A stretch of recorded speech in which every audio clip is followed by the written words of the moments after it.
അല്ലെ മറുപടിക്കല്ലാതെ നിങ്ങളുടെ ആത്മസംതൃപ്തിക്ക് ചോദ്യം ചോദിക്കാൻ പറ്റും? വാർത്താ സമ്മേളനമല്ലേ, ചോദിച്ചാൽ മറുപടി പറയും. നീ മറുപടി വേണ്ടാന്നാണെങ്കിൽ പിന്നെ നമുക്ക് ഒഴിവാക്കും. അല്ല, വശം ചൂണ്ടിക്കാണിക്കലല്ലോ. ഞാൻ പറയുന്ന ഒരു കാര്യത്തിന് മറ്റൊരു ചോദ്യം കൊണ്ട് വിശദീകരണം വേണമെങ്കിൽ നിങ്ങൾക്ക് ധൈര്യമായിട്ട് ചോദിക്കാം. അതിനല്ലേ വാർത്താ സമ്മേളനം. ഞാൻ മറുപടി പറയാം. കേരള നിയമസഭാ തെരഞ്ഞെടുപ്പിന് കഷ്ടിച്ച് 2 ആഴ്ചയാണ് ബാക്കി നിൽക്കുന്നത്. ഏതൊരു തെരഞ്ഞെടുപ്പിലും സാധാരണഗതിയിൽ ഏറ്റവും പ്രധാനപ്പെട്ട ചർച്ചാ വിഷയങ്ങൾ, തിരഞ്ഞെടുപ്പിലെ ചർച്ചാ വിഷയങ്ങൾ നാടിന്റെ വികസനവും ജനങ്ങളുടെ ക്ഷേമവുമായിരിക്കണം എന്നതാണ് പൊതുവെ അംഗീകരിക്കപ്പെടുന്നത്. അതുകൊണ്ട് തന്നെ വികസനത്തിലും ക്ഷേമത്തിലും ഊന്നി നിന്നുകൊണ്ടുള്ള ആരോഗ്യകരമായ രാഷ്ട്രീയ സംവാദങ്ങളാണ് ഇടതുപക്ഷം ഈ തിരഞ്ഞെടുപ്പിലുടനീളം ഉയർത്തിക്കൊണ്ടുവരാൻ ശ്രമിച്ചത്. ഞങ്ങൾ ആഗ്രഹിക്കുന്നതും അതാണ്. പ്രത്യേകിച്ചും 10 വർഷം നീണ്ട ഇടതുപക്ഷ ഭരണത്തിന് ശേഷമാണ് ഇപ്പോൾ തെരഞ്ഞെടുപ്പിനെ നേരിടുന്നത്. 10 വർഷം കൊണ്ട് കേരളത്തിലുണ്ടായ മാറ്റം അതിശയകരമാണ്. ലോകത്തിന്റെ മുഴുവൻ ശ്രദ്ധാകേന്ദ്രമായി കേരളം മാറി എന്നതാണ് വസ്തുത. നീതി ആയോഗിന്റെ സുസ്ഥിര വികസന സൂചികയിൽ 1-ാം സ്ഥാനത്താണ് കേരളം തുടരുന്നത്. ഏത് രംഗമെടുത്താലും ഈ മികവ് കാണാൻ പറ്റും. മുൻപ് വ്യവസായ സൗഹൃദത്തിന്റെ കാര്യത്തിൽ 28-ാം സ്ഥാനത്തായിരുന്നു നമ്മുടെ രാജ്യം, നമ്മുടെ നാട്, സംസ്ഥാനം. എന്നാൽ ഇപ്പോ 28-ാം സ്ഥാനത്ത് നിന്നും അക്കാര്യത്തിൽ 1-ാം സ്ഥാനത്തേക്ക് കേരളം എത്തി. ഞാൻ ഓരോ മേഖലയിലെ നേട്ടങ്ങൾ ഇങ്ങനെ ഈ ഘട്ടത്തിൽ വിശദീകരിക്കുന്നില്ല. നമ്മുടെ നാടിന് അഭിമാനിക്കാൻ കഴിയുന്ന മഹത്തായ നേട്ടങ്ങൾ, കേരളത്തിന്റെ മുഖച്ഛായ മാറ്റിയ വൻകിട വികസന പദ്ധതികൾ, ഏറ്റവും സാധാരണക്കാരായ ജനങ്ങളുടെ ജീവിതത്തിൽ ആശ്വാസമായി മാറിയ ക്ഷേമ നടപടികൾ, ക്ഷേമ പദ്ധതികൾ, ഇതെല്ലാം ഈ തെരഞ്ഞെടുപ്പിന്റെ മുൻപാകെ ഇടതുപക്ഷ ഭരണത്തിന്റെ ബാക്കി പത്രം എന്ന നിലയിൽ ജനങ്ങളുടെ മുൻപാകെ ഞങ്ങൾ അവതരിപ്പിക്കുകയും പുതിയ കേരളത്തെക്കുറിച്ചുള്ള സങ്കല്പം, ഈ വികസനത്തിന്റെ തുടർച്ചയെക്കുറിച്ചുള്ള ഞങ്ങളുടെ കാഴ്ചപ്പാട് ജനങ്ങളുമായി പങ്കുവയ്ക്കുകയും ഒക്കെയാണ് ഞങ്ങൾ ചെയ്തുകൊണ്ടിരിക്കുന്നത്. എന്നാൽ വികസനവും ക്ഷേമവും ചർച്ച ചെയ്യാൻ UDF സന്നദ്ധമേ അല്ല. UDF ഇത്തരം കാര്യങ്ങൾ ചർച്ച ചെയ്തുകൂടാ എന്നൊരു നിലയാണ് സ്വീകരിച്ചതായി കാണുന്നത്. അതുകൊണ്ട് തെരഞ്ഞെടുപ്പിനെ വിവാദത്തിൽ മുക്കുക, ജനങ്ങളെ തെറ്റിദ്ധരിപ്പിക്കുക, ഈ അജണ്ടയോടുകൂടിയാണ് UDFന്റെ നേതൃത്വം മുൻപോട്ട് പോകുന്നത്. ഈ രാഷ്ട്രീയ അവിവേകത്തിനാണ് കോൺഗ്രസിന്റെ ദേശീയ നേതൃത്വവും കൂട്ടുനിൽക്കുന്നത്. കഴിഞ്ഞ ദിവസം കോൺഗ്രസിന്റെ ദേശീയ നേതാക്കളുടെ പ്രസംഗം ഈ രാഷ്ട്രീയ അവിവേകത്തിന് അടിവരയിടുന്നതാണ്. കോൺഗ്രസിന്റെ ദേശീയ നേതൃത്വം തന്നെ ആരോപിക്കുന്നത് ഡീലുണ്ട് എന്നാണ്. CJP എന്ന് പറയുന്നുണ്ട്. CJP എന്നത് യാഥാർത്ഥ്യമാണ്. അത് പക്ഷെ കോൺഗ്രസ് ജനതാ പാർട്ടിയാണ്. അത് കേരളത്തിന്റെ ചരിത്രത്തിലുടനീളം പ്രകടമായിട്ടുള്ളതാണ്. ഒരു രഹസ്യമല്ല, ഒരാരോപണവുമല്ല. കോൺഗ്രസിന്റെയും RSSന്റെയും ബാന്ധവം പതിറ്റാണ്ടുകൾ പഴക്കമുള്ള ഒരു കേരള യാഥാർത്ഥ്യമാണ്. ഇപ്പോൾ കേരളത്തിൽ ആദ്യമായി ഒരു സമരത്തെ RSS പിന്തുണയ്ക്കുന്നത് വിമോചന സമരത്തെയാണ്. വിമോചന സമരാനന്തരം നടന്ന തെരഞ്ഞെടുപ്പിലാണ്, അഥവാ 2-ാം കേരള നിയമസഭാ തെരഞ്ഞെടുപ്പിലാണ് ആദ്യമായി കേരളത്തിൽ ജനസംഘം മത്സരിക്കുന്നത്. ഇതെല്ലാവർക്കും അറിയുന്ന കാര്യമാണ്. 4 മണ്ഡലങ്ങളിലാണ് സ്ഥാനാർത്ഥിയെ പ്രഖ്യാപിച്ചത്. ദീൻദയാൽ ഉപാധ്യായ നേരിട്ട് വന്നാണ് പ്രഖ്യാപനം നടത്തിയത്. പ്രചരണം ഒരു ഘട്ടം പിന്നിട്ടപ്പോഴാണ് കോൺഗ്രസുമായി ചർച്ച ചെയ്ത് പ്രഖ്യാപിച്ച സ്ഥാനാർത്ഥികളിൽ, പ്രചരണം നടക്കുന്ന സ്ഥാനാർത്ഥികളിൽ ഒരാളെ പിൻവലിച്ച് പട്ടാമ്പിയിൽ കോൺഗ്രസ് സ്ഥാനാർത്ഥി A. രാഘവൻ നായരെ പിന്തുണയ്ക്കാൻ തീരുമാനിക്കുന്നു. 1960 കേരള നിയമസഭാ തെരഞ്ഞെടുപ്പിൽ പട്ടാമ്പിയിൽ കോൺഗ്രസിനും ജനസംഘത്തിനും സംയുക്ത സ്ഥാനാർത്ഥിയാണ്. RSSും കോൺഗ്രസും കൈകോർത്തു പിടിച്ചു. ഇതൊരു രഹസ്യധാരണയല്ല, പരസ്യമായ സ്ഥാനാർത്ഥി പ്രഖ്യാപനമാണ്. RSSും കോൺഗ്രസും കൈകോർത്തു പിടിച്ച് തോൽപ്പിക്കാൻ ശ്രമിച്ച കമ്മ്യൂണിസ്റ്റ് സ്ഥാനാർത്ഥിയുടെ പേര് EMS നമ്പൂതിരിപ്പാടെന്നാണ്. EMSനെ തോൽപ്പിക്കാൻ 60-ൽ കേരളത്തിൽ ഉണ്ടാക്കിയ ഡീലാണ് ഇന്നും തുടരുന്നത്. പതിറ്റാണ്ടുകൾ പഴക്കമുള്ള ഡീലാണ്. ആ ഡീലാണ് CJP എന്ന പേര് കോൺഗ്രസ് ജനതാ പാർട്ടിക്കാണ് ചരിത്ര യാഥാർത്ഥ്യങ്ങളുടെ അടിസ്ഥാനത്തിൽ ചേരുക എന്ന് തെളിയിക്കുന്നത്. ഇത് ഒറ്റപ്പെട്ട ഒരു സംഭവമല്ല. ഒരു ദശാബ്ദം കഴിഞ്ഞപ്പോൾ 1971-ൽ പാർലമെന്റ് തെരഞ്ഞെടുപ്പിലും പാലക്കാട് AKGയെ തോൽപ്പിക്കാൻ ഇതേ ഡീലുണ്ടായി.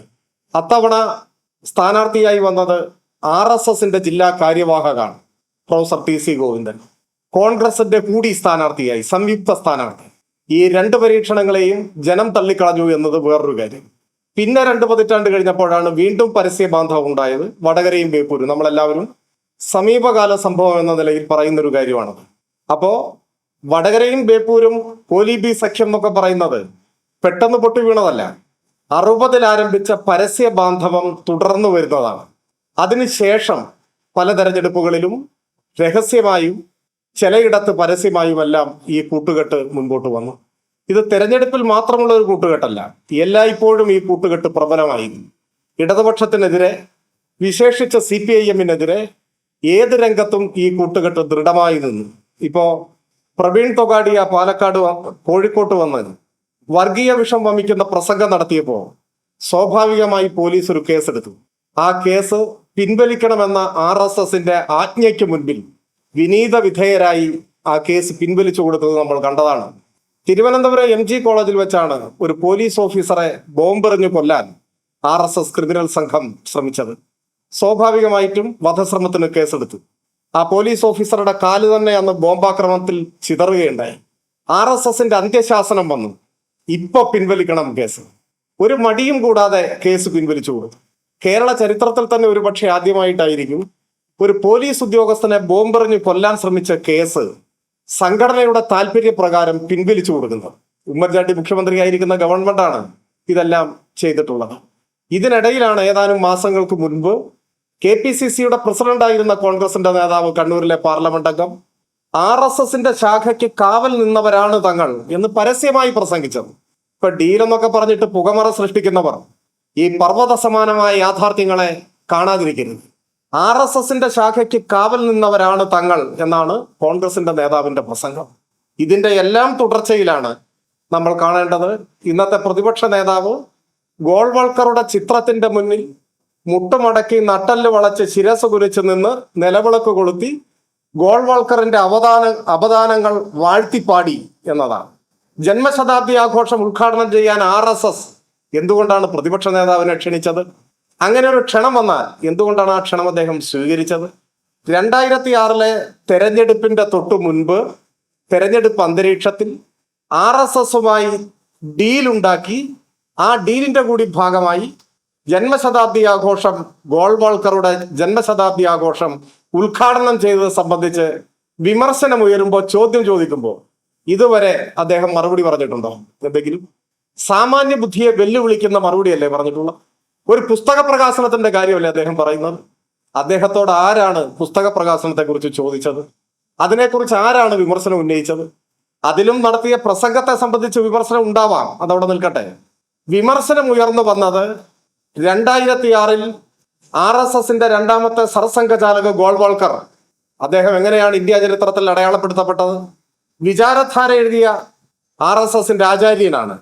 ആ വിചാരധാരയിലാണ് ആഭ്യന്തര ഭീഷണി എന്ന ഭാഗത്ത് 19 മുതൽ 21 വരെ അധ്യായങ്ങൾ ഇന്ത്യയുടെ ഏറ്റവും വലിയ ആഭ്യന്തര ഭീഷണി മുസ്ലിങ്ങളും ക്രിസ്ത്യാനികളും കമ്മ്യൂണിസ്റ്റുകാരുമാണ് എന്ന് വിചാരധാര എന്ന RSSന്റെ അടിസ്ഥാന ഗ്രന്ഥത്തിൽ എഴുതി വെച്ച RSSന്റെ സർസംഘചാലകാണ് ഗോൾവൾക്കർ. 19ാമത്തെ അധ്യായത്തിന്റെ തലക്കെട്ട് മുസ്ലിങ്ങൾ എന്നാണ്. ഒരു അധ്യായം മുഴുവൻ അതാണ്, ഇന്ത്യയുടെ ഭീഷണി. 20ാമത്തെ അധ്യായത്തിന്റെ തലക്കെട്ട് ക്രിസ്ത്യാനികൾ എന്നാണ്. ഒരു അധ്യായം മുഴുവൻ അതാണ്. 21ാമത്തെ അധ്യായം കമ്മ്യൂണിസ്റ്റുകാർ. ഈ 3 കൂട്ടരും ഇന്ത്യയുടെ ഭീഷണിയാണ്, ഇവരെല്ലാം തുടച്ചു നീക്കണമെന്ന് ആഹ്വാനം ചെയ്യുന്ന ഇന്ത്യ കണ്ട ഏറ്റവും വലിയ വർഗീയവാദികളിൽ ഒരാളായ RSSന്റെ രണ്ടാമത്തെ സർസംഘചാലകിന്റെ ജന്മശതാബ്ദി ഉദ്ഘാടനം ചെയ്യാൻ എന്തുകൊണ്ട് ഇന്നത്തെ പ്രതിപക്ഷ നേതാവിനെ അന്ന് RSS ക്ഷണിച്ചു? അതാണ് ചോദ്യം. അതിന് മറുപടി പറയണ്ടേ? 60-ൽ EMSനെതിരായി RSS ഡീലുണ്ടാക്കിയതിനെ ഇപ്പം മറുപടി പറയണമെന്നൊന്നും നമ്മൾ പറയുന്നില്ല. കാരണം അതൊന്നും മറുപടിയില്ല. അതെല്ലാം ചരിത്ര യാഥാർത്ഥ്യങ്ങളാണ്. സത്യം സത്യമായി ചരിത്രത്തിൽ ഇങ്ങനെ നിലനിൽക്കുകയാണ്. വർഗീയ വലതുപക്ഷ സഖ്യത്തിന്റെ സാക്ഷ്യപ്പെടുത്തലുകളാണ് അതെല്ലാം. 71-ൽ AKGയെ തോൽപ്പിക്കാൻ RSSും കോൺഗ്രസും കൈകോർത്തതിന് ഇപ്പം മറുപടി പറയണമെന്നൊന്നും നമ്മൾ പറയുന്നില്ല. അതിനൊന്നും മറുപടി പറയാൻ കഴിയില്ല ആർക്കും. വടകരയും ബേപ്പൂരും ഇപ്പൊ നമ്മൾ പറയുന്നില്ല. പക്ഷേ ഇപ്പോഴത്തെ പ്രതിപക്ഷ നേതാവ് ഇങ്ങനെയെല്ലാം ജനങ്ങളെ തെറ്റിദ്ധരിപ്പിക്കാൻ വ്യാജ പ്രചരണം നടത്തുമ്പോൾ നിങ്ങൾ എന്തിന് RSSന്റെ സർസംഘചാലകായിരുന്ന ഗോൾവാൾക്കറിന്റെ ജന്മശതാബ്ദി ഉദ്ഘാടനം ചെയ്യാൻ RSSന്റെ ക്ഷണം സ്വീകരിച്ച് RSSന്റെ ഇഷ്ടക്കാരനായി അവിടെ പോയി എന്ന് ചോദിക്കും. അതിന് മറുപടി പറയാതിരുന്നിട്ട് കാര്യമില്ല. ആവർത്തിച്ച് ചോദിച്ചുകൊണ്ടിരിക്കും. കേരളം ചോദിക്കും. നിങ്ങൾ പിന്നെയും പിന്നെയും ആളുകളെ തെറ്റിദ്ധരിപ്പിക്കുന്ന മറുപടി പറ.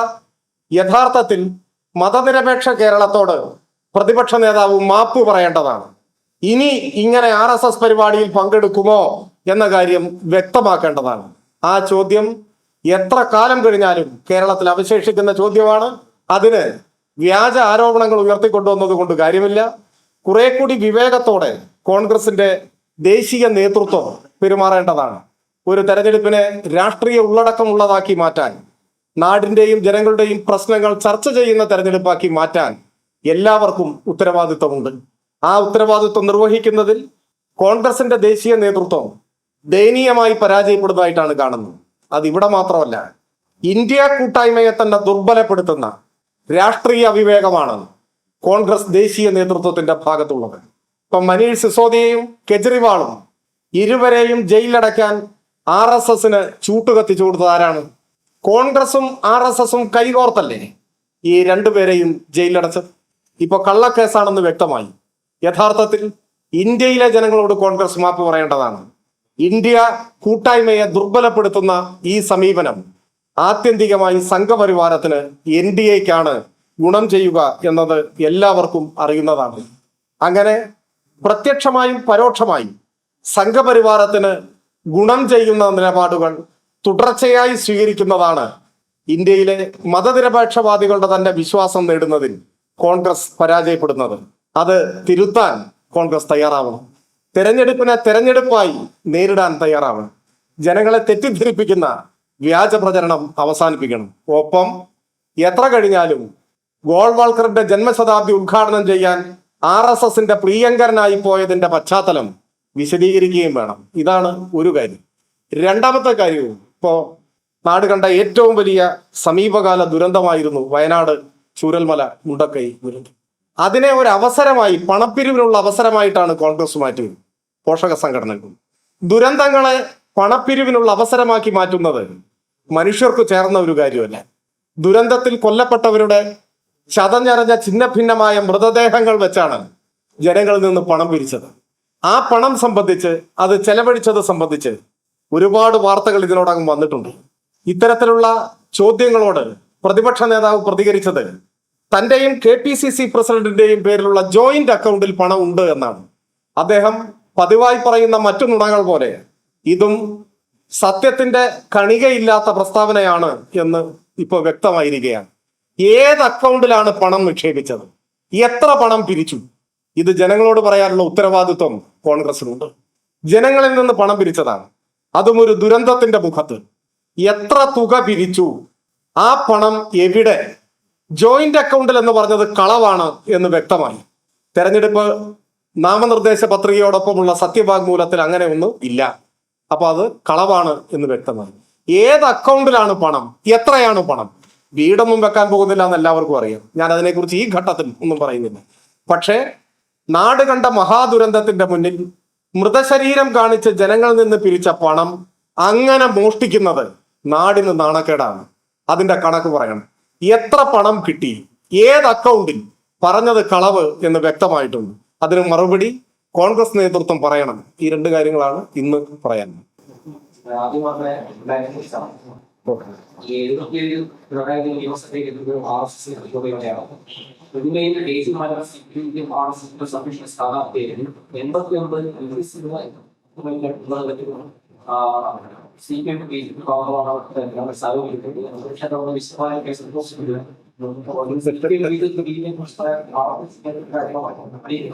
ഈ ഉന്നയിച്ച കാര്യങ്ങൾക്ക് ഒരിക്കൽ കേരള നിയമസഭയിൽ മുഖ്യമന്ത്രി തന്നെ വിശദമായി മറുപടി പറയുണ്ടായി. പക്ഷെ അദ്ദേഹം ഇന്നലെ ഫേസ്ബുക്ക് പോസ്റ്റിൽ വീണ്ടും അതേ കാര്യം പറഞ്ഞിരിക്കുകയാണ്. പക്ഷെ നിങ്ങൾ ഭൂതക്കണ്ണാടി വെച്ച് നോക്കൂ. എന്തുകൊണ്ടാണ് RSSന്റെ അതിഥിയായി സർസംഘചാലകന്റെ ജന്മശതാബ്ദിയിൽ പങ്കെടുത്തത് എന്ന വിമർശനത്തിന് മാത്രം മറുപടിയില്ല. ഇത് എന്ത് മറുപടിയാണ്?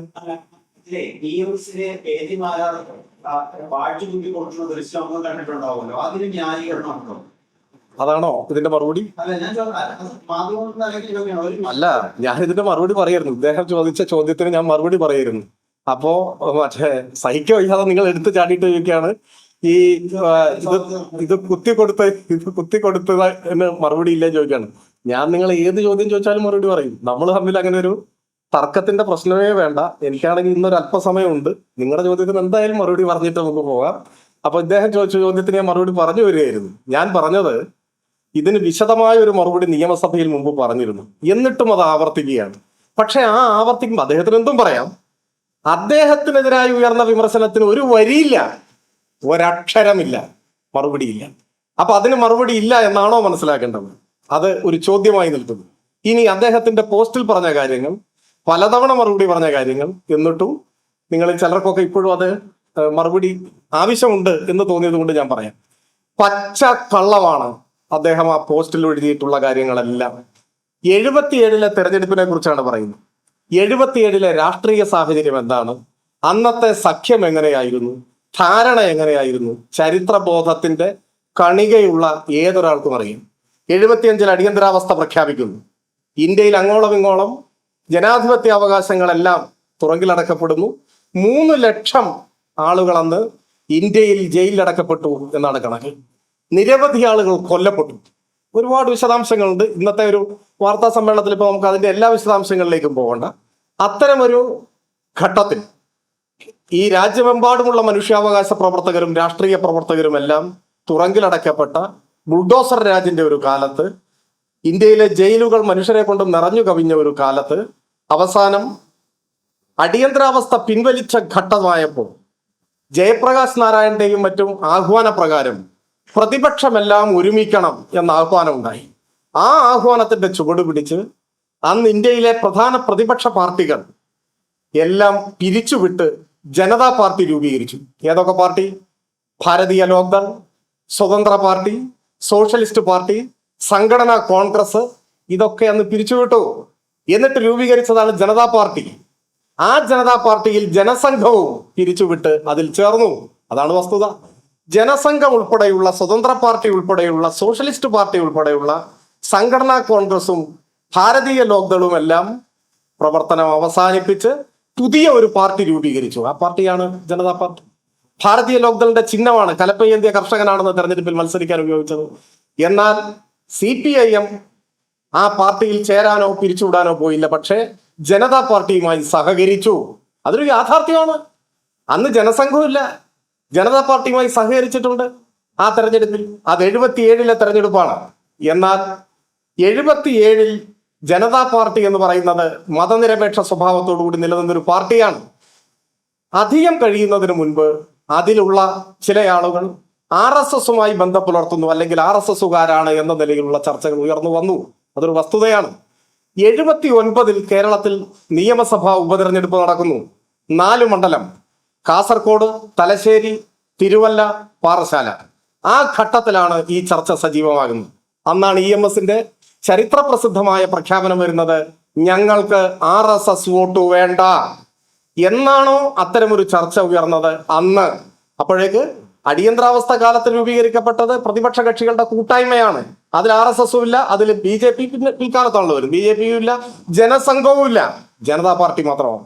ജനതാ പാർട്ടിയോട് ഞങ്ങൾ സഹകരിച്ചിട്ടുണ്ട്. RSS വോട്ട് ഞങ്ങൾക്ക് ആവശ്യമില്ല എന്ന EMSന്റെ ചരിത്രപ്രസിദ്ധമായ പ്രഖ്യാപനത്തിന് ശേഷം RSSുമായി കടുത്ത ശത്രുത നിലനിന്ന ഘട്ടത്തിൽ ഈ 4 ഉപതെരഞ്ഞെടുപ്പിലും ഞങ്ങൾ വിജയിക്കുകയാണ് ചെയ്തിട്ടുള്ളത്. പിന്നെ 77-ൽ പിണറായി എന്നൊക്കെ പറഞ്ഞു. പിണറായി ആദ്യമായിട്ട് 77-ലാണോ MLA ആവുന്നത്? ആരോടാണ് ഇതൊക്കെ പറയുന്നത്? പിണറായി ആദ്യമായി നിയമസഭയിലേക്ക് അംഗമാകുന്ന 77-ലാണോ? 7 കൊല്ലം മുമ്പ് 70-ലാണ്. ആരോടൊക്കെ മത്സരിച്ച്? ഈ കോൺഗ്രസിനോടും ജനസംഘത്തോടും മത്സരിച്ച് അവരെ തോൽപ്പിച്ചിട്ടാണ് നിയമസഭയിലേക്ക് വരുന്നത്. ആ കാലത്തുടനീളം കണ്ണൂരിലും പരിസര പ്രദേശങ്ങളിലും RSSും CPMഉം തമ്മിൽ കടുത്ത സംഘർഷങ്ങളും വലിയ തോതിൽ വാർത്തക്കിടയായിട്ടുള്ള സംഭവങ്ങൾ, കുഞ്ഞിരാമന്റെ കൊലപാതകം ഉൾപ്പെടെ നടക്കുന്ന ഒരു ഘട്ടമാണ്. അതാണ് എന്നും മറക്കരുത്. ഇനി ഇതിന്റെ ബാക്കിയുണ്ട്. ആ ഫേസ്ബുക്ക് പോസ്റ്റ് മാത്രം വായിച്ചാൽ ബാക്കി അതിലില്ല. അതിനുശേഷം ഈ RSSും സ്വാധീനിക്കുന്നു ജനതാ പാർട്ടിയെ എന്ന വിമർശനം ഉയർന്ന ഘട്ടത്തിൽ ജനതാ പാർട്ടിയുമായി ഇടതുപക്ഷം ബന്ധം വിച്ഛേദിച്ചു. 80-ൽ തെരഞ്ഞെടുപ്പ് വന്നു, പാർലമെന്റ് തെരഞ്ഞെടുപ്പും നിയമസഭാ തെരഞ്ഞെടുപ്പും. 80-ലെ പാർലമെന്റ് തെരഞ്ഞെടുപ്പിൽ ഈ ജനതാ പാർട്ടിയുമായി, ഏത് അപ്പോഴേക്ക് RSS സ്വാധീനം ഉണ്ട് എന്ന് ആരോപിക്കപ്പെടുന്ന ജനതാ പാർട്ടി പണ്ടതില്ല. ആ ജനതാ പാർട്ടിയുമായി കോൺഗ്രസ് സഖ്യത്തിൽ ഏർപ്പെട്ടു. ആ സഖ്യത്തിന്റെ കാസർഗോഡ് മണ്ഡലത്തിലെ സ്ഥാനാർത്ഥിയുടെ പേരെന്താ? ഈ ബഹുമാന്യനായ പ്രതിപക്ഷ നേതാവ് മറന്നോ? 1980 പാർലമെന്റ് തെരഞ്ഞെടുപ്പിൽ കാസർഗോഡ് മണ്ഡലത്തിലെ കോൺഗ്രസ് മുന്നണിയുടെ സ്ഥാനാർത്ഥിയുടെ പേരെന്താ? ആ പേര് O രാജഗോപാലൻ എന്നാണ്. O രാജഗോപാലിന് വോട്ട് പിടിച്ച് നടന്നവരാണ് കോൺഗ്രസ് എന്നോർത്ത് വെച്ചോളണം. ആ സമയത്ത് തന്നെ നിയമസഭാ തെരഞ്ഞെടുപ്പ് നടന്നു. ഈ KG മാരാർ ആ തെരഞ്ഞെടുപ്പിൽ സ്ഥാനാർത്ഥിയായിരുന്നു. പെരിങ്ങളം മണ്ഡലത്തിൽ അന്ന് കോൺഗ്രസ് മുന്നണിയുടെ സ്ഥാനാർത്ഥിയായ RSSകാരൻ KG മാരാരെ പെരിങ്ങളത്ത് തോൽപ്പിച്ചയാളാണ് ഈ നിലത്തൂരിൽ മത്സരിക്കുന്ന ഇടതുപക്ഷ സ്ഥാനാർത്ഥി AK ശശീന്ദ്രൻ. അന്നും ഇന്നും ഇടതുപക്ഷത്തിന്റെ സ്ഥാനാർത്ഥിയായിരുന്നു. അന്ന് എടക്കാട് മത്സരിച്ച സ്ഥാനാർത്ഥിയാണ് മുൻ KPCC പ്രസിഡന്റ്. കോൺഗ്രസിന്റെ സ്ഥാനാർത്ഥിയായിട്ടല്ല, ജനതാ പാർട്ടിയുടെ സ്ഥാനാർത്ഥിയായിട്ട്. അന്ന് ചവറയിലും ഒറ്റപ്പാലത്തും RSSന്റെ നേതാക്കളാണ് സ്ഥാനാർത്ഥികളായി മത്സരിച്ചത്, കോൺഗ്രസ് മുന്നണിയുടെ സ്ഥാനാർത്ഥിയായിട്ട്. അവരെ പരാജയപ്പെടുത്തിയവരാണ് ഇടതുപക്ഷം. അപ്പോൾ ഇതാണ് ഇവരാരോപിക്കുന്നതിലെ കാര്യം. ഞങ്ങൾ സഹകരിച്ചത് 77 ജനതാ പാർട്ടിയുമായിട്ടാണ്. എന്നാൽ അതേ ജനതാ പാർട്ടിയിൽ RSSന്റെ സ്വാധീനം പ്രകടമായി എന്ന് ആരോപിക്കപ്പെട്ട ഘട്ടത്തിൽ കോൺഗ്രസ് ആണ് കൂട്ടുകെട്ടുണ്ടാക്കിയത്. അന്ന് രാജഗോപാലും KG മാരാരും അവരുടെ മുന്നണിയിലെ സ്ഥാനാർത്ഥികളാണ്. EMS മറ്റാരെങ്കിലുമോ നിങ്ങൾ ഈ പറയുന്ന നേതാക്കന്മാരോടൊപ്പം ഇരുന്നിട്ടുള്ളത് 77 ജനതാ പാർട്ടിയുടെ നേതാക്കന്മാരായിരിക്കുമ്പോഴാണ്. അത് അടർത്തി മാറ്റുമ്പോൾ 80 അവരുടെ മുന്നണി സ്ഥാനാർത്ഥിയാണ് ഈ മാരാർ എന്ന് മറന്നു വരുന്നത്. പിന്നെ മാരാർ എഴുതിയ ആത്മകഥയുണ്ടല്ലോ, അതെന്താ മറന്നുപോയത്? മാരാർ എഴുതിയ ആത്മകഥയിൽ ഒരധ്യായം പാഴായ പരീക്ഷണങ്ങളാണ്. അത് വായിച്ചാൽ എന്തായിരുന്നു കോൺഗ്രസും RSSും തമ്മിലുള്ള അന്തർധാര, രഹസ്യ ബാന്ധവം. ഞാൻ നേരത്തെ പറഞ്ഞതൊക്കെ പരസ്യമാണ്. പരസ്യമായിട്ടുള്ള കാര്യങ്ങൾ ആരോപണമല്ല, അത് വസ്തുതയാണ്. പട്ടാമ്പിയും പാലക്കാടും ബേപ്പൂരും വടകരയും ഒക്കെ പറഞ്ഞത് യാഥാർത്ഥ്യങ്ങളാണ്. എന്നാൽ രഹസ്യധാരണകളുടെ ആഴവും വ്യാപ്തിയും അത് ഈ KG മാരാർ തന്നെ വ്യക്തമാക്കിയിട്ടുണ്ട്. അദ്ദേഹം തന്നെ KG മാരാരുടെ ചിത്രമൊക്കെ എടുത്ത സ്ഥിതിക്ക് അദ്ദേഹത്തെ വിശ്വാസമായിരിക്കുമല്ലോ. അപ്പൊ അത് വായിച്ചു കഴിഞ്ഞാൽ ബാക്കി എല്ലാ വിശദാംശങ്ങളും അതിലുണ്ട്. ഇനി അതൊക്കെ പോട്ടെ. ഈ നിയമസഭാ തെരഞ്ഞെടുപ്പ് കോൺഗ്രസിന്റെ സംഭാവനയല്ലേ 14 NDA സ്ഥാനാർത്ഥികൾ. ഈ നിയമസഭാ തെരഞ്ഞെടുപ്പിൽ മത്സരിക്കുന്ന BJP മുന്നണിയുടെ 14 സ്ഥാനാർത്ഥികൾ കോൺഗ്രസ് നൽകിയ സംഭാവനയാണ് സമീപ സമയത്ത്. ഇനി അതൊക്കെ പോട്ടെ. നമ്മളിപ്പോ സംസാരിക്കുന്ന ഈ എറണാകുളം ജില്ലയിലെ കുന്നത്തനാട് വടവുകോട് പുത്തൻകുരിശ് ഗ്രാമപഞ്ചായത്ത് NDA ഘടകകക്ഷിയായിട്ട് ഇപ്പൊ മാറിയിട്ടുള്ള 2020 ചേർന്നല്ലേ കോൺഗ്രസ് ഭരിക്കുന്നത്. എന്നിട്ട് ഡീലിനെ കുറിച്ച് പഠിപ്പിക്കാൻ വരിക. ആദ്യം NDA ഘടകകക്ഷിയുടെ പിന്തുണയോടെയുള്ള പഞ്ചായത്ത് ഭരണം അവസാനിപ്പിക്കാൻ പറ പ്രതിപക്ഷ നേതാവിന്. അതിന്റെ തൊട്ടപ്പുറത്ത് മറ്റത്തൂര് നമ്മൾ ഒരുപാട് ചർച്ച ചെയ്തതാണ്. ഇപ്പോഴും കൈപ്പത്തി അടയാളത്തിൽ ജയിച്ച കോൺഗ്രസ് നേതാവല്ലേ മറ്റത്തൂർ ഗ്രാമപഞ്ചായത്തിന്റെ വൈസ് പ്രസിഡന്റ്? താമര അടയാളത്തിൽ ജയിച്ച BJPയുടെ പിന്തുണയോടെ എത്രയിടത്ത്? ഞാൻ എറണാകുളം തൊട്ടടുത്ത് തൃശ്ശൂരും മാത്രമേ പറഞ്ഞിട്ടുള്ളൂ. ഇപ്പോഴും പ്രബലമായി നിൽക്കുന്ന RSS കോൺഗ്രസ് ഡീലിന്റെ സാക്ഷ്യപത്രങ്ങൾ നമ്മുടെ ചുറ്റുമുണ്ട്. അതൊക്കെ ഒന്ന് അവസാനിപ്പിച്ചിട്ട് പുതിയ എന്തെങ്കിലും കഥകൾ പറയുന്നതായിരിക്കും ഉചിതം എന്നാണ് എനിക്ക് തോന്നുന്നത്. ഇനി ചോദിച്ചു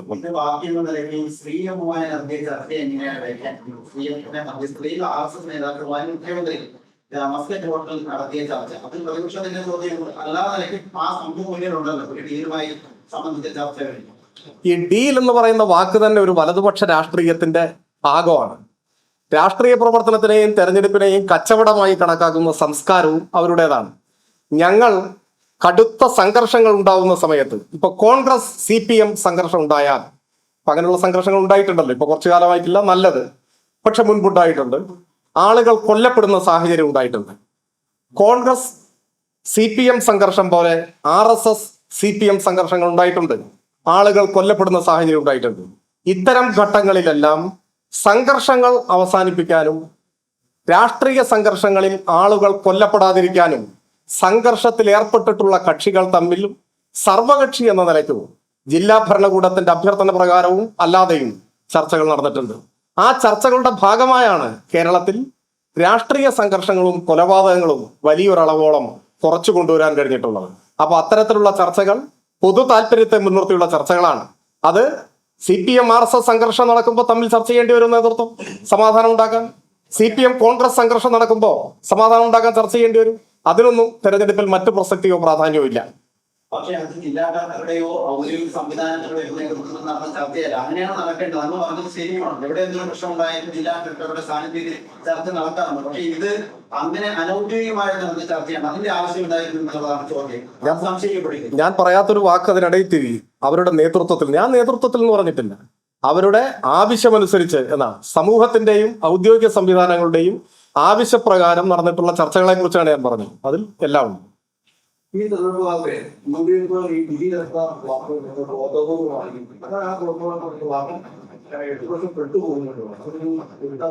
ഞങ്ങൾക്ക് അങ്ങനെ ഒരു പ്രശ്നമേ ഇല്ല. അവർക്ക് ഇഷ്ടമുള്ള ബന്ധമുള്ള ഒരു വാക്ക് അവർ കൊണ്ടുവന്നു. തെരഞ്ഞെടുപ്പിൽ ഡീല്, കച്ചവടം തുടങ്ങിയ വാക്കുകൾ അവരുടെ കുത്തകയാണ്. അവർക്കറിയുന്ന കാര്യമല്ലേ അവർക്ക് പറയാൻ പറ്റൂ. ഞങ്ങൾക്ക് അറിയുന്ന കാര്യമില്ല ഞങ്ങൾക്ക് പറയാൻ പറ്റൂ. അവരിപ്പോ അത് പറഞ്ഞത് കൊണ്ട് ഞങ്ങൾ ഈ വികസനം പ്രസംഗിക്കുന്നതിന്റെ കൂട്ടത്തിൽ 60 മുതലുള്ള ഡീൽ അങ്ങ് വിശദമായി പറയാൻ ഞങ്ങൾക്ക് പറ്റി. ഞങ്ങൾ പറയുന്ന ഒരു കാര്യത്തിനെങ്കിലും മറുപടി പറയാൻ പറ്റും. ഇപ്പൊ അവരുടെ വക്താക്കളായി ഇവിടെ ചോദ്യം ചോദിക്കുന്നവരുണ്ട്. എനിക്ക് ഒരു വിരോധമില്ല, അത് നല്ലതാണ്. അവരുടെ മനസ്സിൽ വരുന്ന ചോദ്യങ്ങൾക്ക് ഇപ്പോൾ എനിക്ക് മറുപടി പറയാൻ പറ്റുമല്ലോ.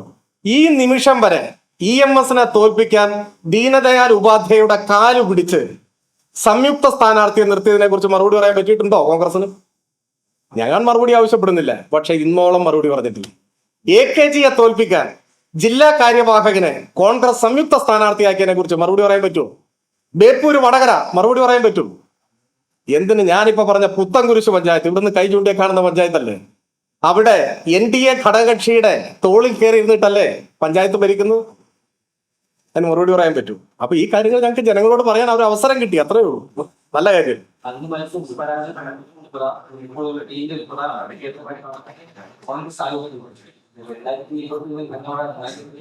അതാണ് പറഞ്ഞത്. കോൺഗ്രസിന് എന്തും പറയാൻ മടിയുണ്ടാവില്ല. തൃപ്പൂണിത്തുറ തന്നെ നമുക്ക് എടുക്കാം. തൃപ്പൂണിത്തുറയിൽ എത്ര കാലമായി ഡീല് തുടങ്ങിയിട്ട്? നിങ്ങൾ മാധ്യമ പ്രവർത്തകർ ഒന്ന് അന്വേഷിക്കൂ. തൃപ്പൂണിത്തുറ നഗരസഭ ഇപ്പൊ BJP ഭരിക്കുകയാണ്. എന്നാൽ കഴിഞ്ഞ തവണ BJP പ്രതിപക്ഷമായിരുന്നു. കോൺഗ്രസ് 3ാം സ്ഥാനത്തായിരുന്നു. കോൺഗ്രസിന് കഴിഞ്ഞ തവണ 8 കൗൺസിലർമാരെ ഉണ്ടായിരുന്നുള്ളൂ. ഇപ്പൊ 2-3 കൗൺസിലർമാർ കൂടുതൽ കിട്ടി, പക്ഷെ 3ാം സ്ഥാനത്താണ്. എന്നാൽ നിയമസഭാ തെരഞ്ഞെടുപ്പ് വരുമ്പോൾ കോൺഗ്രസ് 1ാം സ്ഥാനത്ത് വരും. ഇതെങ്ങനെയാ വരുന്നത്? അപ്പൊ 3ാം സ്ഥാനത്ത് BJP പോകും.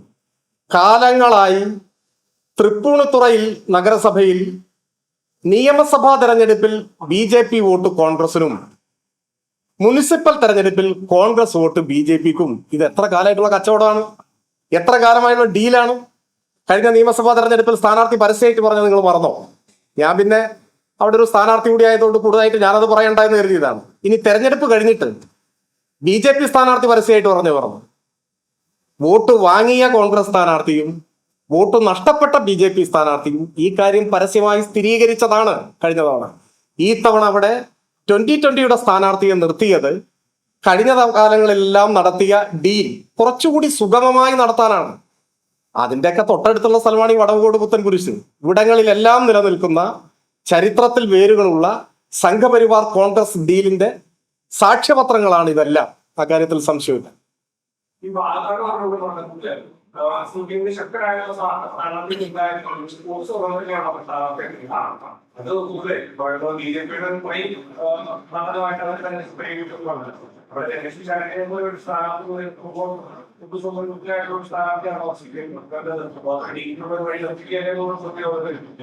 അദ്ദേഹം ശക്തനായ സ്ഥാനാർത്ഥിയാണോ?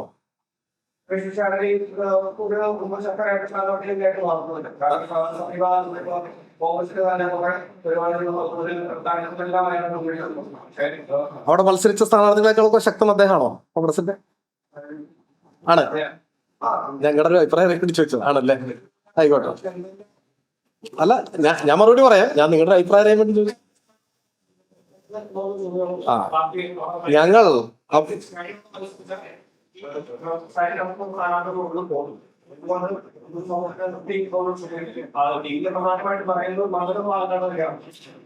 കഴിഞ്ഞ തവണ സരിനും സ്വതന്ത്രനായിരുന്നില്ലേ? ആണോ?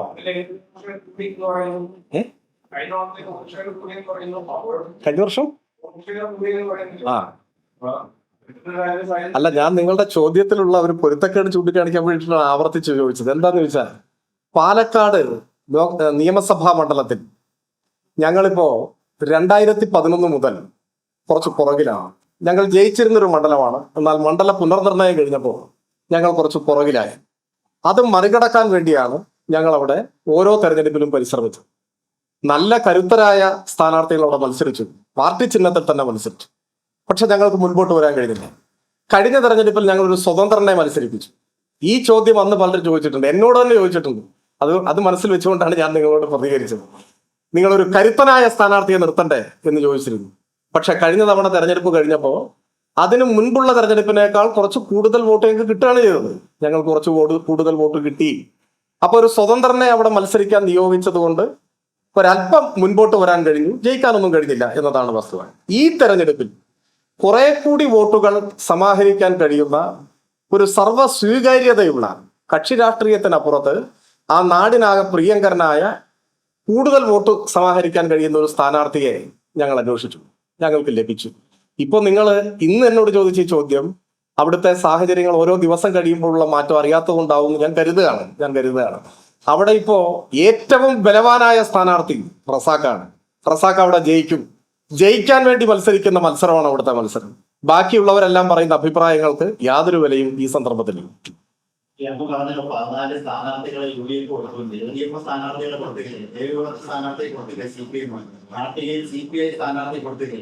ആ വാദത്തിന് രണ്ടു വശങ്ങളുണ്ട്. ഒപ്പം ചോദ്യം G സുധാകരനെ കുറിച്ചാണ്. ആദ്യത്തെ ചോദ്യത്തിന് മറുപടി പറഞ്ഞിട്ട് മറുപടിക്കല്ലാതെ നിങ്ങളുടെ ആത്മസംതൃപ്തിക്ക് ചോദ്യം ചോദിക്കാൻ പറ്റും? വാർത്താ സമ്മേളനമല്ലേ, ചോദിച്ചാൽ മറുപടി പറയും. ഈ മറുപടി വേണ്ടാന്നാണെങ്കിൽ പിന്നെ നമുക്ക് ഒഴിവാക്കും. വശം ചൂണ്ടിക്കാണിക്കലല്ലോ. ഞാൻ പറയുന്ന ഒരു കാര്യത്തിന് മറ്റൊരു ചോദ്യം കൊണ്ട് വിശദീകരണം വേണമെങ്കിൽ നിങ്ങൾക്ക് ധൈര്യമായിട്ട് ചോദിക്കാം. അതിനല്ലേ വാർത്താ സമ്മേളനം. ഞാൻ മറുപടി പറയാം.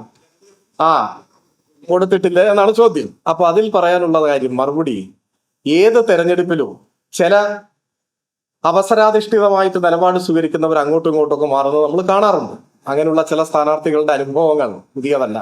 ഞാനതിൽ ഓരോരുത്തരെയായി പരിശോധിക്കാനോ വ്യക്തിപരമായി മാർഗിടാനോ ഞാൻ ഇപ്പോൾ ആഗ്രഹിക്കുന്നില്ല. മറിച്ച് ഞാൻ ആദ്യം ഇവിടെ പറയാൻ കാരണം, കേരളത്തിൽ ഇന്നോളമുള്ള തെരഞ്ഞെടുപ്പുകളിൽ ആദ്യമായാണ് നിയമസഭാ തെരഞ്ഞെടുപ്പിൽ ഒരു ഡസനിലധികം സ്ഥാനാർത്ഥികൾ ഒരു മുന്നണിയിൽ നിന്ന് മറ്റൊരു മുന്നണിയിൽ മത്സരിച്ചു. അതിന്റെ വൈപുല്യമാണ്, അതിന്റെ ആ ഒരു വലുപ്പമാണ് ഞാനിവിടെ ചോദിക്കുന്നത്.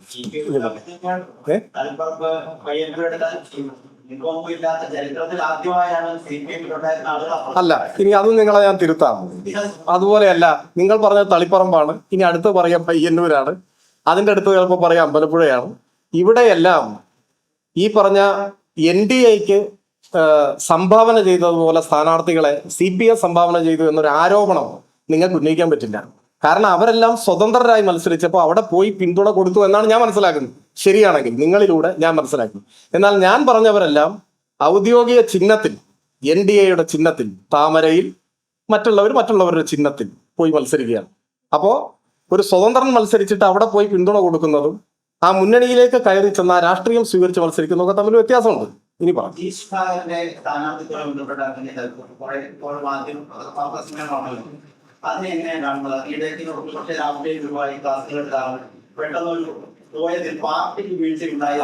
അതിലൊരു ഫാക്ച്വൽ എറർ ഉണ്ട്. നിങ്ങൾ ഈ പറഞ്ഞ രണ്ട് പ്രസ്താവന ശരിയല്ല, ബാക്കി പറഞ്ഞു.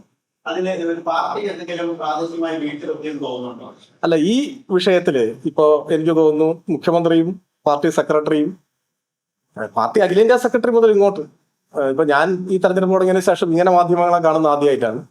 ഇതിനു മുൻപ് സംസാരിച്ച നേതൃത്വം എല്ലാം വിശദീകരിച്ചൊരു കാര്യമാണ്. അവർ പറഞ്ഞ കാര്യങ്ങളല്ലാതെ കൂടുതൽ എന്തെങ്കിലും ആഡ് ചെയ്ത് പറയാൻ എനിക്കതിലില്ല. ആ കാര്യങ്ങൾ തന്നെ ഞാനും നിൽക്കുന്നു, അത്രയേ ഉള്ളൂ.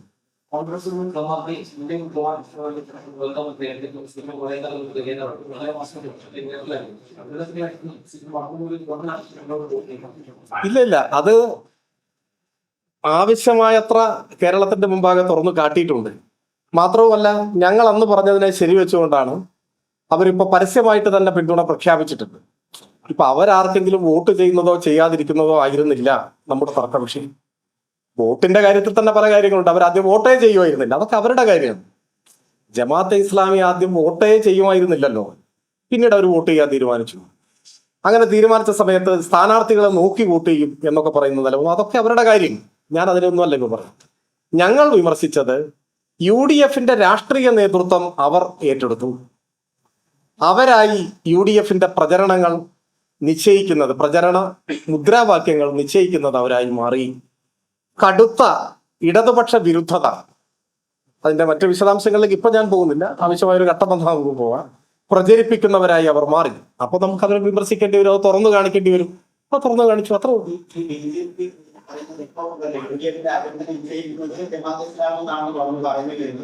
അത് വെറുതെ രാഷ്ട്രീയപരമായിട്ട് ആഗ്രഹം ഉന്നയിക്കുകയാണ്, എന്തെങ്കിലും വസ്തുതയുടെ അടിസ്ഥാനത്തിൽ പറയണം. അത് കഴിഞ്ഞ ഒരു 1-1.5 വർഷക്കാലത്തെ, 1-2 വർഷക്കാലത്തെ ജമാഅത്തെ ഇസ്ലാമി അവരുടെ പ്രസിദ്ധീകരണങ്ങളിലൂടെയും ചാനലിലൂടെയും അല്ലാതെയും സമൂഹത്തിന്റെ മുൻപാകെ കൊണ്ടുവരുന്ന മുദ്രാവാക്യങ്ങൾ തൊട്ടടുത്ത ദിവസം ലീഗിന്റെയും കോൺഗ്രസിന്റെയും മുദ്രാവാക്യമായിട്ട് മാറുന്നു. അങ്ങനെയാണ് ഇത് കൊണ്ടുപോകുന്നത്.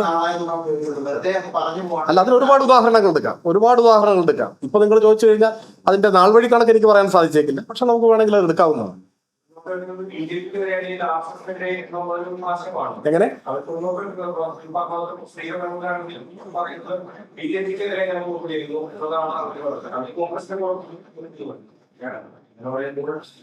ഒറ്റ ചോദ്യം ചോദിക്കട്ടെ, അല്ല ഒറ്റ കാര്യം ഞാൻ ചോദിക്കട്ടെ, കംപ്ലീറ്റ്.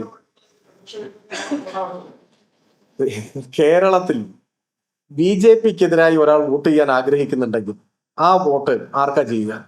BJPയെ തോൽപ്പിക്കുന്നത്, അല്ലെങ്കിൽ BJPക്ക് എതിരായിട്ടുള്ള നിലപാട് ശക്തമായി സ്വീകരിക്കുന്നത്, ഇനി BJP പ്രബലമായിട്ട് അവരുടെ സാന്നിധ്യം അറിയിക്കുന്ന ഭൂരിഭാഗം മണ്ഡലങ്ങളിൽ നേരിട്ട് അവരുമായി ഏറ്റുമുട്ടുന്നത് ആരാ?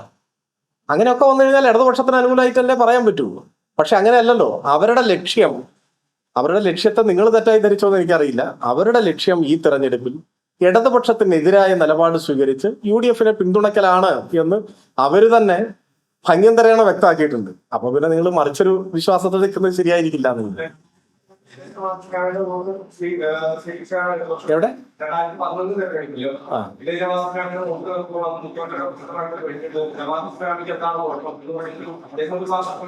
അതിനൊന്നും വ്യാഖ്യാനിക്കണ്ട. അല്ല, പറയാം അതിനെ ഒന്നും വ്യാഖ്യാനിക്കണ്ട, തെറ്റായി വ്യാഖ്യാനിക്കണ്ട. അവർക്ക് അവരുടേതായ ചില തന്ത്രങ്ങളുണ്ട്, സമീപനങ്ങളുണ്ട്. ഇങ്ങനെ ചോദിച്ചു കഴിഞ്ഞാൽ ഞാൻ ചിലതൊക്കെ പറയും, അതാണ് പ്രശ്നം. ഞാൻ അങ്ങനെ പറയണമെന്നൊന്നും കരുതിയിട്ടല്ല ഇപ്പോൾ വന്നിട്ടുള്ളത്. ഈ കുറച്ചു കാലം മുമ്പ് ജമാഅത്തെ ഇസ്ലാമിയുടെ ഒരു ഉത്തരവാദിത്തപ്പെട്ട ആൾ എന്നെ വിളിച്ചു. അപ്പൊ അദ്ദേഹം നിരന്തരം വിളിക്കുകയാണ്, ഒന്ന് കാണണം എന്നാണ് ആവശ്യപ്പെടുന്നത്, ഒന്ന് സംസാരിക്കണം, ചർച്ച ചെയ്യണം. അപ്പൊ ഞാൻ പറഞ്ഞു, അങ്ങനെ ചർച്ച ചെയ്യാവുന്ന ഒരു സാഹചര്യം ഇല്ലല്ലോ, ഏതെങ്കിലും തരത്തിൽ ചർച്ച ചെയ്യേണ്ട ഒരു സാഹചര്യം നിലവിലില്ലല്ലോ. അല്ല, ഒരു സൗഹൃദ സംഭാഷണം, ഒന്ന് കാണാനാണ്, പരിചയപ്പെടാനാണ്. സാധാരണഗതിയിൽ അങ്ങനെ പറഞ്ഞാൽ കേരളത്തിൽ സ്വാഭാവികമായിട്ട് ആളുകൾ കാണുകയോ സംസാരിക്കുകയോ ചെയ്യുന്നതിന് എന്ത് എന്നല്ലേ ചിന്തിക്കും. എന്നാൽ ജമാഅത്ത് കേന്ദ്രങ്ങൾ സ്വീകരിച്ചുകൊണ്ടിരിക്കുന്ന നിലപാടെന്താണ്? ഏതെങ്കിലും വിധേന ആളുകളെയൊക്കെ വിളിച്ച് അഭ്യർത്ഥിച്ച് ഒരു സൗഹൃദം, ഒരു കൂടിക്കാഴ്ച, ഒന്ന് കാണണം, വെറുതെ പൊതുകാര്യങ്ങൾ സംസാരിക്കാനാണ്, ഒരു 5 മിനിറ്റ് തരണം എന്നൊക്കെ പറഞ്ഞു വന്നാൽ അതിന്റെ ഒരു ഫോട്ടോ എടുത്തിട്ട് ഞങ്ങൾ ചർച്ച ചെയ്തു, ഞങ്ങൾ ധാരണയുണ്ടാക്കി, ഞങ്ങൾ തെരഞ്ഞെടുപ്പിൽ നിലപാട് ചർച്ച ചെയ്തു എന്നൊക്കെ പറയുകയാണ്. അതൊക്കെ ഒരു ശരിയായ സമീപനമാണോ? അതല്ല. അത്തരത്തിലുള്ള പല സമീപനങ്ങളും വന്നതിന്റെ ഭാഗമായിട്ടാണ് എന്നെ വിളിച്ച സ്നേഹിതനെ എനിക്ക് പരിചയമില്ല, പക്ഷെ ഞാൻ അദ്ദേഹത്തോട് സ്നേഹപൂർവ്വം അങ്ങനെ സംസാരിക്കേണ്ടതായ ഒരു സാഹചര്യമില്ല, എനിക്ക് താല്പര്യമില്ല എന്നെനിക്ക് പറയേണ്ടതായി വന്നു. അപ്പോ പല നമ്മുടെ നേതാക്കളെയും അങ്ങോട്ട് ആവശ്യപ്പെട്ടിട്ട് ഞാൻ ഉത്തരവാദിത്വത്തോടു കൂടി പറയും, ഏതെങ്കിലും ഒരു നേതാവ് ഞങ്ങൾക്കൊന്ന് കാണണം, ഞങ്ങൾക്കൊരു പിന്തുണ വേണം എന്ന് പറഞ്ഞിട്ടാണ്, അല്ല ഇങ്ങോട്ട് ആവശ്യപ്പെട്ട് മുഖം കാണിക്കാൻ, കാണാൻ, സൗഹൃദം പുതുക്കാൻ എന്നൊക്കെ പറഞ്ഞ് വന്ന്, ഇഫ്താറിന് ക്ഷണിക്കാൻ എന്നൊക്കെ പറഞ്ഞ് വന്ന് ഫോട്ടോ എടുത്തിട്ട് അത് പിന്നീട് ചർച്ചയാണ് എന്നൊക്കെ പറയുന്നതൊന്നും രാഷ്ട്രീയമായി ഒരു മര്യാദയോ അന്തസ്സുറ്റ നിലപാടോ അല്ല. സാന്ദർഭികമായ ഒരു അവസരം കിട്ടിയോണ്ട് ഞാനിപ്പോ പറയുന്നത്. ആശയ അടിത്തറ തന്നെ ഈ ഭരണഘടനാ വിരുദ്ധമായിട്ടുള്ള സമീപനങ്ങളാണെന്ന് പറഞ്ഞു. ഈ വോട്ടിടുന്നതിനെ എതിർത്തിരുന്നവരാണ് പണ്ടുമുതലേ. ഈ പറഞ്ഞ 2011 മുഖ്യമന്ത്രിയുടെ പ്രസ്താവന, ആ സമയത്തൊന്നും ഇത് CPM അത്ര ബോധവാന്മാരായിരുന്നില്ലേ. ജമാഅത്തിന് എന്ത് കുഴപ്പമെന്ന് ചോദിച്ചാൽ മുഖ്യമന്ത്രിയുടെ കുഴപ്പമിരിക്കുന്നു. ആ സാഹചര്യത്തിൽ നിന്ന് നിങ്ങളൊരു വാചകത്തെ അടർത്തി മാറ്റുകയാണ്. അതിനി മറുപടി പറഞ്ഞിട്ട് അതൊരു പ്രധാന വാർത്തയാക്കാൻ ഞാൻ നിന്ന് വരുന്നുണ്ട്. ഓരോ സാഹചര്യത്തിലും ഏത് സംഘടനയെക്കുറിച്ചും ആവശ്യം വേണ്ട നിലപാടും അഭിപ്രായവും ഞങ്ങൾ പറഞ്ഞിട്ടുണ്ട്, ഭാവിയിലും തുടരും. അവിടെ നിർത്താൻ വേണ്ടി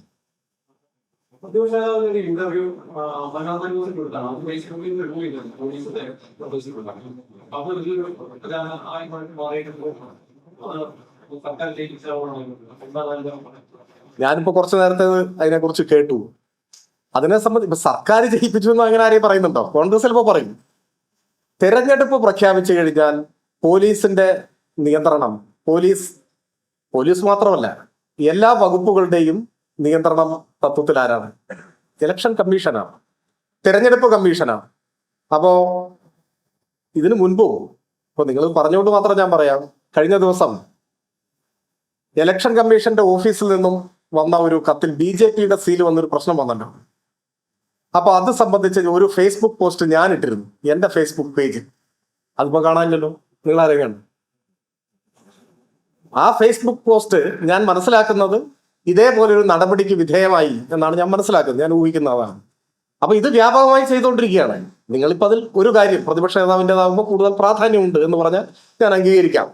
അപ്പൊ ആ ഒരു കാര്യം നിങ്ങൾ ചൂണ്ടിക്കാണിക്കുകയാണ്. എന്നാൽ വ്യാപകമായി ഇപ്പോൾ ഇത്തരം നടപടികൾ സ്വീകരിക്കുന്നുണ്ട്. അത് തെരഞ്ഞെടുപ്പ് കമ്മീഷന്റെ നിർദ്ദേശപ്രകാരമാണ്. അതിനോടെല്ലാം വിയോജിപ്പാണുള്ളത്. അതെല്ലാം ആവിഷ്കാര സ്വാതന്ത്ര്യത്തെ സംബന്ധിച്ച് ഗൗരവമായി പരിശോധിക്കേണ്ടതാണ്. ഞങ്ങൾക്ക് അതിനോടൊന്നും ഒരു യോജിപ്പുമില്ല. പക്ഷെ ആ ഭാരം ഈ തലയിലേക്ക് കൊണ്ടുപോക്കാൻ നിൽക്കണ്ട. ഇപ്പൊ തെരഞ്ഞെടുപ്പ് കമ്മീഷൻ ചെയ്യുന്ന തെറ്റായ ഒരു കാര്യം അത് ഇടതുപക്ഷം മറുപടി പറയണമെന്ന് പറഞ്ഞാൽ അത് അംഗീകരിക്കാൻ പറ്റില്ല. അത് ഞങ്ങൾക്കും ആ തരത്തിലുള്ള അഭിപ്രായമുണ്ട്. അതില് ഇപ്പൊ സാന്ദർഭികമായി ഞാൻ പറഞ്ഞതാണ്. എന്റെ ഫേസ്ബുക്ക് പോസ്റ്റിൽ സംഭവിച്ച കാര്യമാണ് ഞാനിവിടെ പറഞ്ഞത്.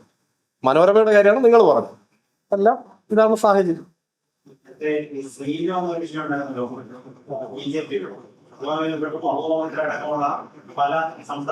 അതിന്റെ മറുപടിയാണ് ഇത് പറഞ്ഞത്.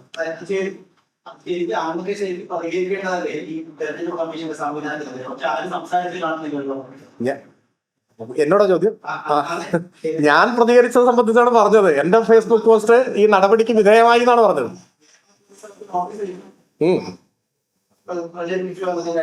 കേരള പോലീസാണ്, കേരളത്തിലെ പോലീസ് തന്നെയാണല്ലോ.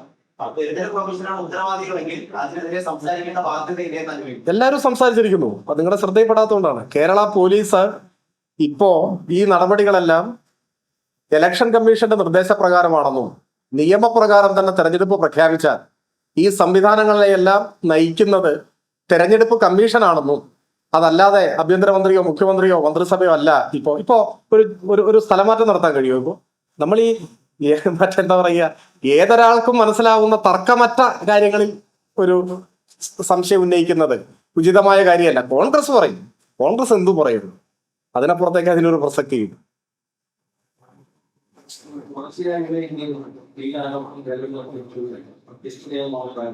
അല്ല, അതിനല്ലേ മറുപടി പറയുന്നത് നമ്മള്. 60 മുതലുള്ള പരസ്യ ബാന്ധവം. ഇപ്പൊ ആരോപണം ഉന്നയിക്കുന്നത് എന്താ? രഹസ്യ ബാന്ധവത്തെ കുറിച്ചല്ലേ ആരോപണം. പരസ്യ ബാന്ധവങ്ങൾ ആരോപണമല്ലല്ലോ, അത് യാഥാർത്ഥ്യമല്ലേ. അപ്പൊ EMSനെ തോൽപ്പിക്കാൻ കൈകോർത്തവർ, ഒന്നാം കേരള ഡീൽ അതാണ്. അവിടെ മുതൽ ഇങ്ങോട്ടുള്ള കാര്യങ്ങളെല്ലാം ജനങ്ങൾ ചർച്ച ചെയ്യട്ടെ. ആരാണ് ഈ കള്ള കച്ചവടത്തിന് നേതൃത്വം കൊടുത്തവർ എന്ന് ജനങ്ങൾ മനസ്സിലാക്കട്ടെ.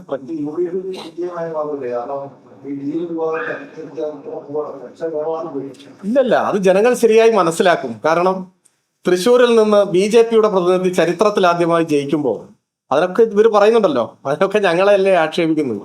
86,000 വോട്ട് സ്വന്തം പാളയത്തിൽ നിന്ന് ചോർന്നു. 86,000 അല്ല, ലക്ഷത്തിലധികമാണ്. കാരണം മുൻവർഷത്തെ തെരഞ്ഞെടുപ്പിൽ നിന്ന് 5 വർഷം കഴിയുമ്പോൾ സ്വാഭാവികമായി ഒരു വോട്ട് വർധന വരുമല്ലോ, പുതിയ വോട്ടർമാരൊക്കെ വരുന്നു.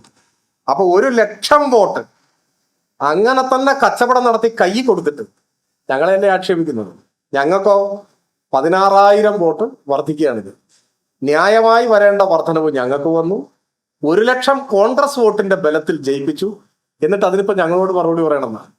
1000 കള്ളം 10,000 തവണ ആവർത്തിക്കുക എന്ന മുദ്രാവാക്യമാണ് ഇപ്പൊ കോൺഗ്രസ് എടുത്തിട്ടുള്ളത്. കള്ളം കള്ളമായിട്ട് നിലനിൽക്കും. അതൊക്കെ മനസ്സിലാക്കാനുള്ള വിവേകം കേരളത്തിലെ ജനങ്ങൾ പ്രകടിപ്പിക്കും.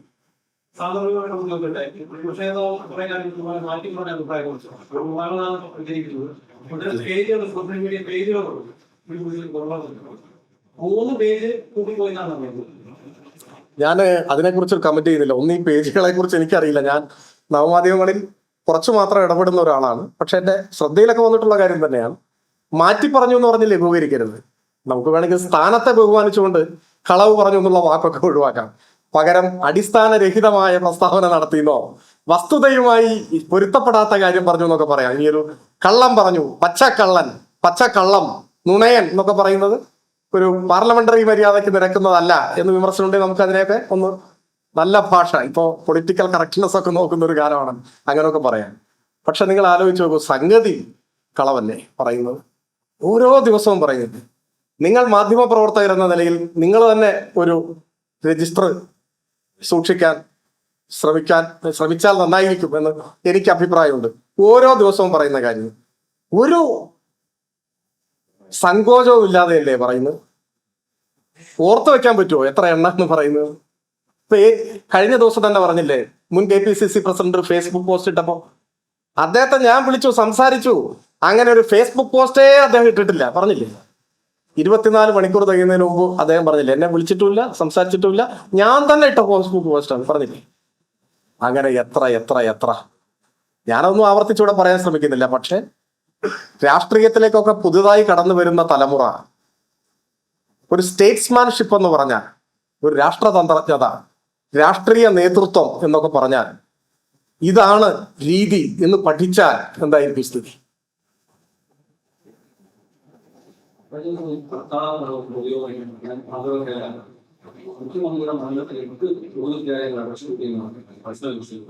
ആര്?